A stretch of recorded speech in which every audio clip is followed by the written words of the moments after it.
Today's episode of Chat and Chew is sponsored by Be Positive Productions and Multimedia Studios, LLC. I like to think of imagination as something akin to a superpower.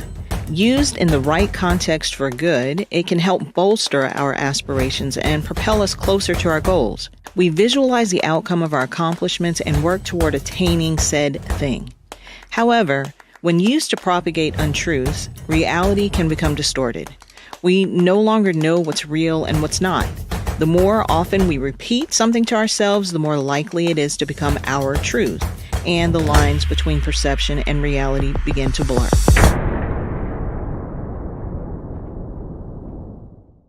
And that, ladies and gentlemen, is a wrap.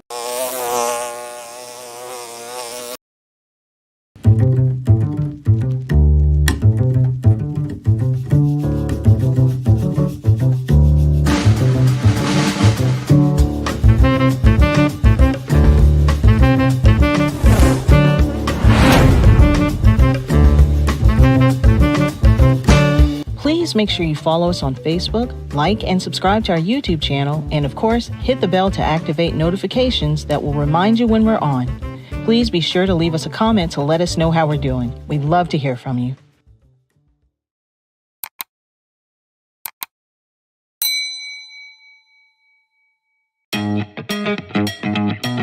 I want to invite you to our Father Forever Authentic Fatherhood Summit.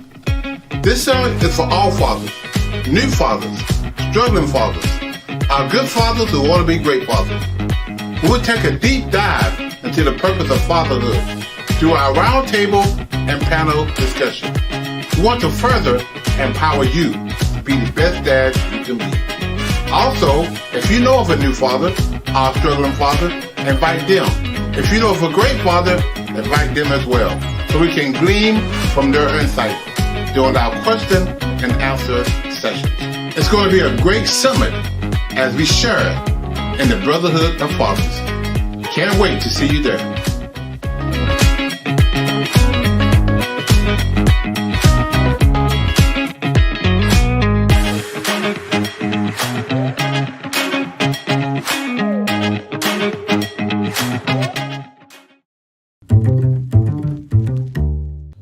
Welcome once again to our Chat and Chew podcast. Very super excited about our guest today. But before I get into that, I want to welcome everybody. My name is Dr. Glenn Warren, and glad you would come and be a part of our Chat and Chew podcast today. To our Facebook fans, please go to our Facebook page. If you're on YouTube, hit that little bell. Let us know that you're watching. Please make sure that you add comments. We would love to hear your comments. So we're glad to have you, our Facebook fans and our YouTube fans. So we're going to get right into the show today.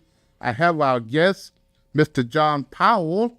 I met Jon, how long ago? I don't know, 10 or 12. 10 years ago. And he has a guest, one of his students he's going to introduce. So Jon, tell us about who you are, and then we'll kind of get into the broadcast. Jon Powell. I direct the Restorative Justice Clinic at the Law School at Campbell University. Okay. When we started the clinic was back in 2003, so that was in Booze Creek.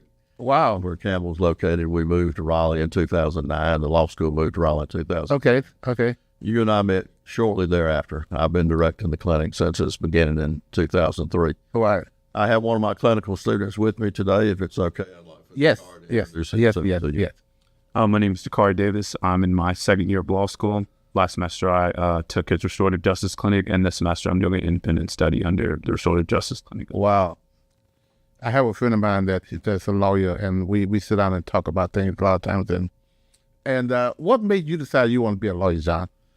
Well, it's kind of a long story, Glenn. I was kind of like you. I had a career before this, and I just, it was a leading, really, a calling for me. Okay. Through my spiritual walk. Didn't really know why I wanted to go to law school, just like called to do that. The main driver was that I've always wanted to help people any way that I could. I've always been active in the community. Always been interested in helping everybody, but maybe especially young people. Right. Okay. And so at age 36, after I finished my undergrad at NC State, go Wolfpack. Oh, yeah. Oh, wow. Let's talk about those Wolfpacks. Y'all like how many in a row now? How many games? 9 in a row now. Wow. I got 2 more to go. Y'all play again tonight? Is it tonight? No, next Saturday. Next Saturday, okay. Yeah, Saturday and Monday we hope. Yeah, oh yes, that's right. So finished my undergrad at NC State and then went immediately into law school. Okay. Like Dakhari, I think I was drawn to criminal defense, maybe because I've always been a fan of the undertow. Maybe that's why I went to NC State to begin with. Okay. And became fairly frustrated as a criminal defense attorney. Just felt like I was working in a system that really is not designed to meet the needs of the people that are forced into it. Okay. Maybe especially the defendants, but also victims of crime. Right. And so I sat in a courtroom every day looking out over what I thought was a sea of pain in people, and just felt a need to do something different than that. And that's when I was introduced to restorative justice, and I knew that that was a theory of justice that was more aligned with what I wanted to do. Okay, so tell us a little bit about restorative justice. Because my concept of what it was, I thought it was, is not really what it is. Well, one thing that you and I talked about, Glenn, was that a lot of times people confuse rehabilitation with restorative justice. Okay. I do think that restorative justice is always rehabilitative. I don't think that rehabilitation is always restorative justice. It can be. So the theory of restorative justice recognizes that when crime happens, when people act out badly against other people, it's not just breaking a state law, but it's creating some sort of harm against people, relationships. Okay. Our justice system is really designed to understand who is the offender, what is the offense, Right. and what punishment do they deserve. Okay. And that can serve a retributive need, Okay. but retribution is not really the main need that people have that are either on the perpetrator side or the victim side. Right. And so that leaves a lot to be desired. Restorative justice is a theory that understands that people have been hurt. And so restorative practices come along to try to help people address the harm and then work together if they decide to work together to address the harm and try to come out in a better way on the other side. Right. So the work that you and I was kind of introduced together way back when we met under a judge that was in Wake County, where we was in the child support court, and when guys were at risk of going to jail for non-child support, she would hold them in criminal contempt, but she would also send them to a program like Fathers Forever. That's kind of how we got introduced, you and I, and that's how we really kind of started working with fathers who are at risk of going to jail. And so what's the difference between what we do, I guess that's the rehabilitation, and restorative justice? It's not quite the same. Well, it's not quite the same. Your guys are not sent to you because they've committed a crime per se. Right. They have an obligation to pay child support, and so the court can order them to do that or suffer the consequences. Yes. And so they were sent to you so that you could do the rehabilitative work with that, Right.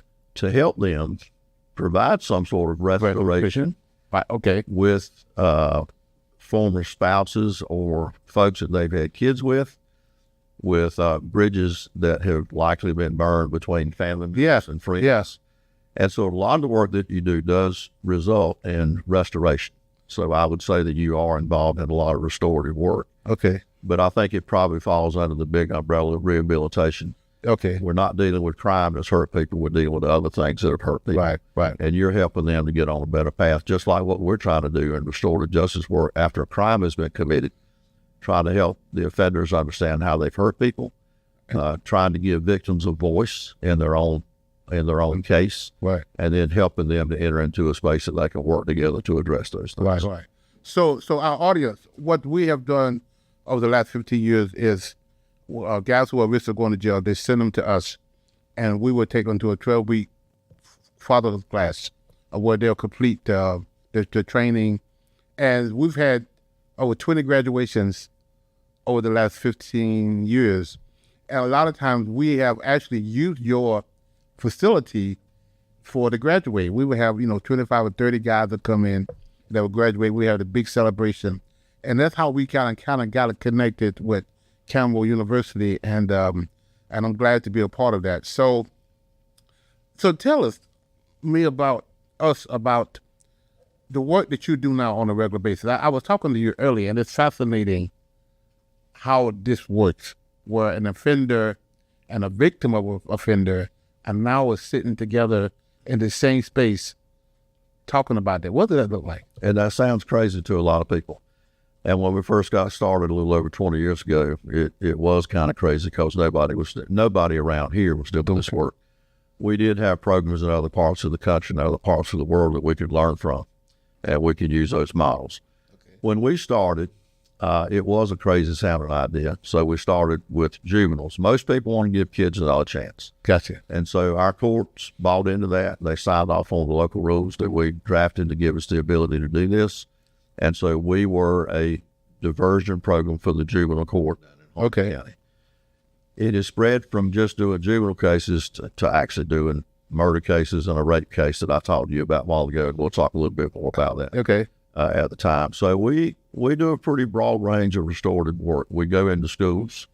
We help kids to resolve conflict that they've had in schools so that we can address this thing that we now call the school to prison pipeline. Okay. And try to cut down on that, give schools a non-punitive way to deal with juvenile behavior. Keep kids in school, keep them from being suspended, keep them from being sent into the criminal legal system. Right. Help them to actually resolve the conflict so that it helps your educational day so that you're not dealing with conflict. Right. We do a lot of juvenile criminal cases. Wake County Juvenile Court sends us a lot of cases that are sent to them, some from schools, some from something that's happened in the community. And so we use the same victim-offender dialogue model that we would use in any case, right, to help them to resolve those things. Okay. We get private referrals mostly from victims who have lost a loved one to murder, who decide they want to have a conversation with the person that's responsible for that. The case that you and I talked about a while ago, that was a groundbreaking case for us and for North Carolina last year. Yeah. Was a case where a woman was raped over 30 years ago when she was a senior at Carolina. And she, as soon as she could leave North Carolina after graduation, she did. And she and her mother moved to Seattle, about as far away from us as she could get. Awfully get. But through a series of events and her learning more about what the offender was going through with his rehabilitation, sexual therapy, that sort of thing, she decided she wanted to have a conversation. So she reached out to the state of North Carolina, and they reached out to me and said, if you will do this case, we want to develop a protocol that'll make this a victim right in the state. And so that is well underway. Recently, the governor's task force on racial equity within our criminal legal system has fully endorsed victim offender dialogue across our prison system. And besides doing that case, I did 2 more cases last year that were murder cases where I was able to take victims into the prisons and do the victim offender dialogue. And then the last thing that I want to talk about, and Dakhari may talk a little bit more about this, is the work that we do within the prisons. We do a restorative process that we call a circle process. I go in every Thursday evening with my law students over to Orange Correctional, and we do circle with, started out with 10 guys. 5 of them have already been transferred out to other facilities, but we still have 5 guys that we do our circle process with every Thursday evening. We also go in on Friday mornings and work with young men that are in a juvenile facility in Rocky Mount doing the same kind of thing. And Dakhari goes into a detention facility in Butler, called Dillon, and he does that work with them. So Dakhari, what make before you get into what you do, what made you decide that you wanted to go in to this, the law firm, number one, and to this particular law? Well, at first I didn't know anything about restorative justice before I initially met Professor Powell when I was doing the admitted student stay at Campbell Law School. But initially I went to college doing public policy and political science, wanting to help people where I grew up in an environment where I saw a lot of people get dealt circumstances that made it almost impossible to drag themselves out of those situations. Right. So policy initially really attracted me, and I went to UNC Chapel Hill and did their policy program there. Okay. And I did some work in Congress, did some political campaigns, and I saw a lot of those sides of things, and there was a lot of great group work, like grassroots groundwork, door to door, going out and talking to people. And I really liked that, but it was a lot of trying to find the right programs to help people. Right. And I just felt like I wanted to just be able to just do the things I wanted to do by myself, which led me to go to law school. Okay. Wow. So the work you're doing now, tell us about that. So every Wednesday morning, I'm going into a juvenile facility in Butner, and we go and we're talking to the boys about different topics. So we'll talk about trying to get them used to understanding accountability and having conversations where we see each other's people down to an emotional level, and not the general idea that they're incarcerated individuals and we're not incarcerated individuals and we're just talking about that. Instead, we talk about different topics as people and how we can emotionally connect to one another. Right. Are they responsive? What are some of the responses to the people you talk to? Honestly, the biggest thing is I forget that they're children, because their responses are so much more Really? for their age. And I mean, I've younger siblings, I've interacted with a lot of young people, but the maturity of the boys of the prison specifically, they've thought about a lot of these things. Their lived experiences are a lot more different. The hardships they've endured up until this point, there's just a much higher level of maturity in that aspect. How old? What's the age range? I think all the ones that we're with are 17. Okay. Wow. And that's the kind of work you really, really want to do. I really want to do juvenile work, just because I feel like a lot of the juveniles, especially like I was saying, a lot of it is not, a lot of their circumstances are so bad that sometimes it's what else can happen. So a lot of the juveniles, I feel like that's a good place where people can find different ways to move forward. Is there inner city kids, or is a broad range of middle class, inner city? There's definitely a mixture. Most of them are inner city kids that have gotten involved in lots of different things. Right. Yeah. Wow.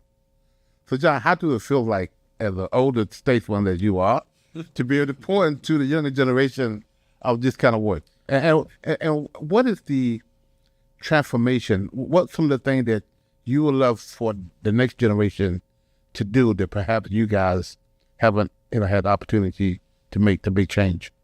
Probably seeing the humanity in all human beings. Okay. It's difficult, given our culture and given the punitive nature of our systems, to see the humanity in people that have committed crimes and hurt people. Right. One of the best places for us to see that is when we go in and do our prison work in the adult facilities, or when Dakhari and his team go in and do the work at the juvenile facilities. So I would hope that these future generations would have these kinds of experiences so that they can see every person as a human being and recognize the humanity. I'll give you a great example of that, I think. Okay. In the rape case that we did last year, 𝗥𝗲𝘀𝘁𝗶𝗃𝗲 is the lady's name who was raped. Okay. She reached out to the state to see if she could have a conversation with Jimmy Jones, who was her offender. Okay. And that's when they came to me and we got involved and did our process. On my first meeting with Holly, I said, Holly, how would you like for us to refer her to Mr. Jones? Okay. She said, please refer to him as Mr. Jones. I referred to him as Mr. Jones. I will always refer to him as Mr. Jones. I said, that's what we'll do. Okay. I always referred to him as Mr. Jones when I was meeting with Holly. When I was meeting with Jimmy, I asked him how I should refer to him. He said, please call me Jimmy. Okay. So I called him Jimmy. When we took Holly into the prison to meet with Jimmy, I referred to him as Mr. Jones out of respect for her. In fact, she had asked me to do. Right. One of the things that he said when we asked him and her, what is it that you hope to accomplish by having this meeting today? He said two things. He said, I want to be able to apologize to Holly for the pain that I've caused her and her family all of her life. I know I've caused great harm, and I want to be able to apologize in a way that she'll know that I'm sincere. I also hope that Holly will begin to see my humanity through this meeting. Wow. So just a small example of how she began to see that. In the morning session, which was from about 9 o'clock till about 1 o'clock, she always referred to him as Mr. Jones. We came back after lunch. We sat down. She looked at me. She said, John, may I begin to refer to him as Jimmy? Wow. I said, absolutely.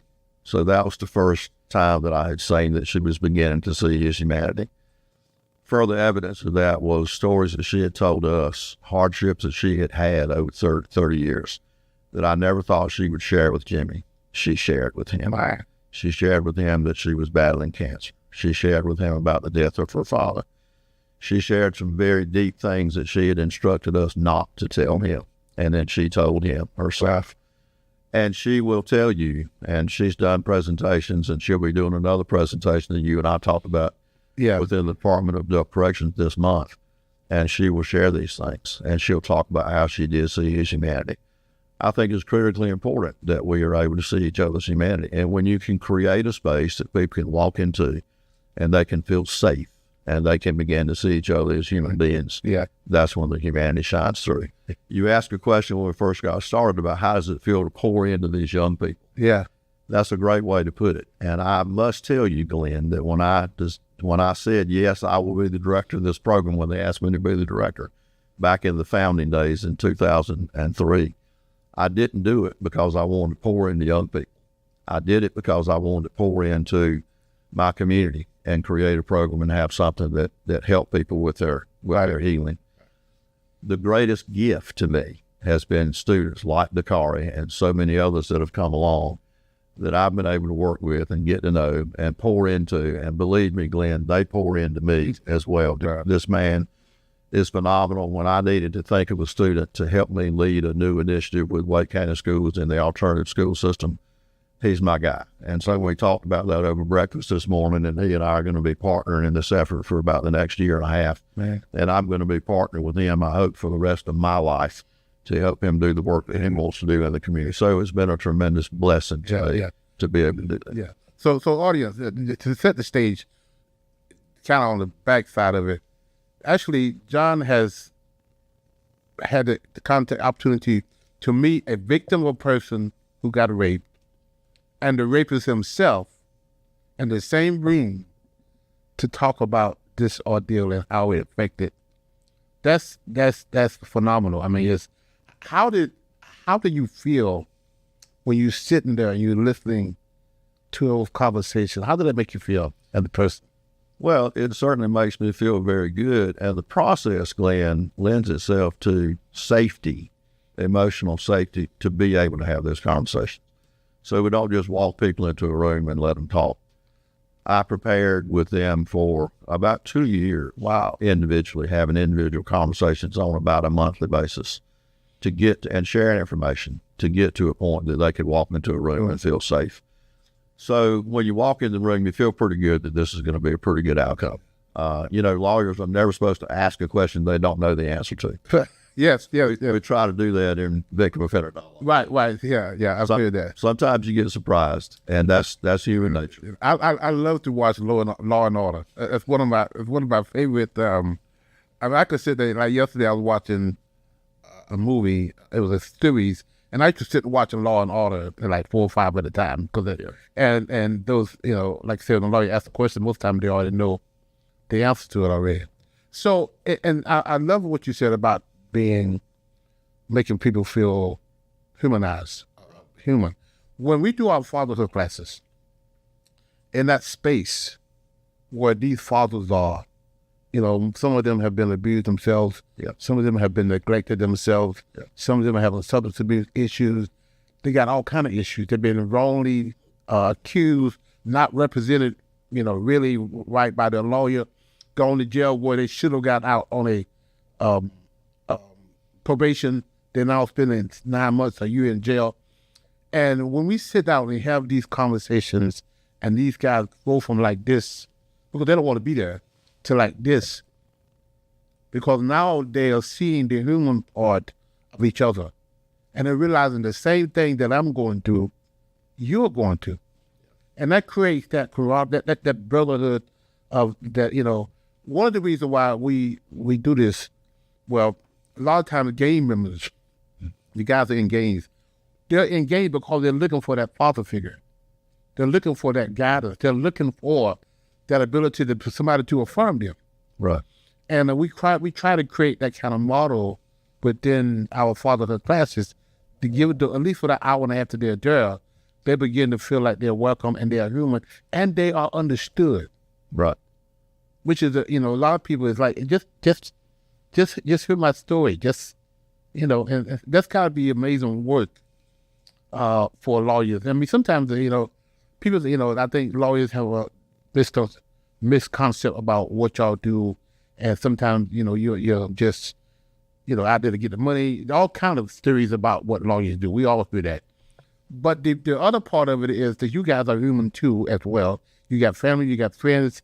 And the fact that you can bring your personality, your loving, your caring attitude to help solve a case, it's amazing. And I try to impart that to my students, and maybe Dakhari can talk about that too. Yeah. And there are different methods of teaching law students. One method is you're entering a very tough profession, so you better toughen up and be tough. Right. I don't buy into that. Okay. I do tell them you're choosing a very difficult profession, but I want you to bring who you are into the profession. I want you to bring your humanity into the room. And I think when you become vulnerable, that's the quickest way for your client to become more vulnerable. Yeah. More human too. So maybe Dakhari can speak to his learned. But what's funny about doing the clinic is being in law school, it's obviously hard and it's tough with the classes, the study and preparation. Honestly, the hardest thing that's been for me so far is being able to come to these environments always emotionally vulnerable and prepared to be emotionally available. Because when you're not, you're doing a disservice to your client or whoever you're speaking to. You can't fully understand their issue if you're not emotionally present throughout the whole conversation, paying attention to every body language cue, right, where they say the things that they keep repeating that they want you to dig into but don't want to say that they want you to dig into them. It's like all the small things are the things that have been like the hardest parts to learn so far. But doing the work with the clinic, being in the prisons and seeing how the guys open up and how emotionally intelligent they are. Like when we were the adult facility last semester, the first time I've seen a group of guys be that emotionally vulnerable with each other and have those kinds of deep conversations where they're admitting their flaws and the things that they're struggling with and able to talk to each other about that and feel comfortable doing so. Wow. Man, what's some of the things that your personality lends to how you deal with cases, how you deal with people on a regular basis? I think it's because I have a big family. Okay. All my siblings and my mom are very different. They have different cues and triggers. So I've gotten good at picking up on body language and things like that. So I think being able to be a safe space for people is something that I think is a skill that has been really helpful for me. Right. I naturally have going into things. So you come from a big family. Yeah. So how is that going to help you in your practice of law? Like I can understand how different people are and how differently they might react to little things. Like if you say something and someone gets upset very quickly, that might be an indication that there's something that they're struggling with or have dealt with that is important for you to know when you're interacting with them. Right. So you'll be able to tap into that. Wow. What are some of the things that, you all have been doing this for a short while, what are some of the things that you would love to change in the practice of law? I think I agree with Professor Powell. I think it's seeing everyone's humility. Right. Okay. And seeing that everyone's a human being. Gotcha. Okay. All right. So, John, I think we might just cut my hour with my team, and she tell us we need to wrap it up. But I really, from a father to a son, so to speak, from an older generation to a younger generation, what is some of the things that you really, like, beside the human part of, want them to experience and really give as when they give into their clients, to their staff? Maybe a good way for me to answer that is talk about some of the guidelines that we adopt when we sit and do our circle practice. Okay. One is to honor the talking piece that we use, and what that means is to honor the person that's speaking and give them your full attention. Another one that we adopt is listen to understand, not to respond. Gotcha. So when we're sitting in conversation, listen to understand the person that's talking to you. Don't be judging the person and jump into how can I fix you. We talk about time management all the time, and one thing we talk about is take the time that you need when you have the talking piece, but remember that everybody else in the circle needs to have that time too. Wow. And then we talk about confidentiality. Dakhari's story is not my story to tell when we leave this room. So honor him by keeping what he has to say confidential within the circle. Right. Unless he tells me that I can share his story. Right. Don't share other people's story outside. Okay. So I would hope that people could honor those guidelines in their everyday living. Right. So what are some of the final words you want to tell our audience? Well, Glenn, being your friend for 10 or 12 years now has been a great blessing to me. Seeing the work that you have started and that you continue to do. You and I are about the same age. Yeah. And a lot of people would say, when are you going to retire? I've never heard you talk about retirement, and you haven't heard me talk about retirement. Exactly. I want to invest whatever I have for as long as I can into trying to make the world a better place. I was doing a talk over at North Carolina Central one time, and one of the slogans that I heard them say was improving the human condition. Everything that we do, we're trying to improve the human condition. I have a lot of privilege, Glenn, to be able to do that. So I try to give out of that privilege to try to improve the human condition. I know that that's what you do every day too. Yes. I hear Dakhari talk about what he wants to do with his legal career and with himself. And he wants to give of himself to improve the human condition wherever he is. And I have a lot of confidence that at least the three of us are going to continue to do that for him. Yes, sir. Great. Dakhari, I'll let you have the last word. What would you like to tell your audience? I think to the older generation that younger generation is a bunch of fighters, and to the young generation, keep fighting, and I think we all can improve our human condition. Right. And that we need one another, that we need each other. You know, the young guys, y'all full of energy and fight, and it's good. But sometimes you need the wisdom of the older. And the older, we have the wisdom, but we don't want to change sometimes. That's the way things are, the way we're doing them for the last 40 years, we're going to continue to do them. Well, we need to be able to say, you know what, let me step back and let me, be a coach, and not necessarily tell them necessarily how to do it, or let them do it from their perspective, their angle. Great. Glad to have you here, Jon. Thank you, Glenn. Dakhari, so glad to have you. And to our audience, I thank you again, once again, for chiming in. And again, go to our Facebook page and watch us every Thursday night at 8:00 p.m. Also, go to our YouTube, like us, share us, and we'll see you again next time. Take care. Here's 3 ways you can support our Dads at a Distance initiative. Give a copy to a family member, our friend. Donate monthly, a book monthly, 5 books monthly, how many books you want to do monthly donation. Reverse book signing. Your church, your business. You can make a donation go to our website at www.afatherforever.com and go to our PayPal at Fathers Forever. Our Cash App is $Fathers Forever. Make your donation today. Please include in the note section, include DAAD. Again, include in the note section DAAD.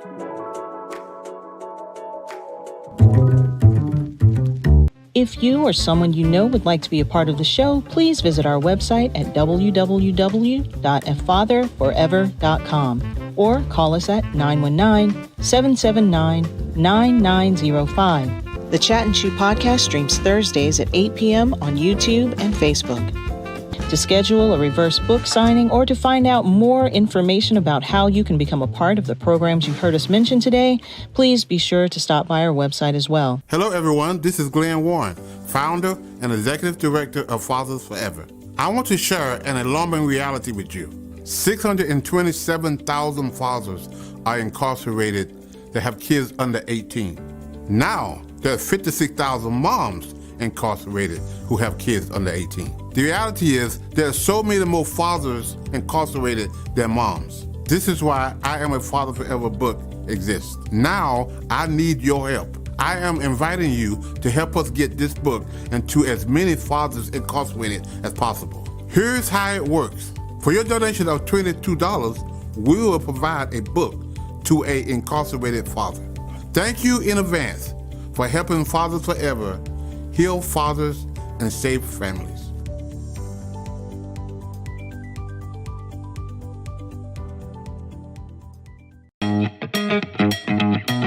I want to invite you to our Fathers Forever Authentic Fatherhood Summit. This summit is for all fathers, new fathers, struggling fathers, our good fathers who want to be great fathers. We will take a deep dive into the purpose of fatherhood through our roundtable and panel discussion. We want to further empower you to be the best dad you can be. Also, if you know of a new father, our struggling father, invite them. If you know of a great father, invite them as well, so we can glean from their insight during our question and answer sessions. It's going to be a great summit as we share in the brotherhood of fathers. Can't wait to see you there.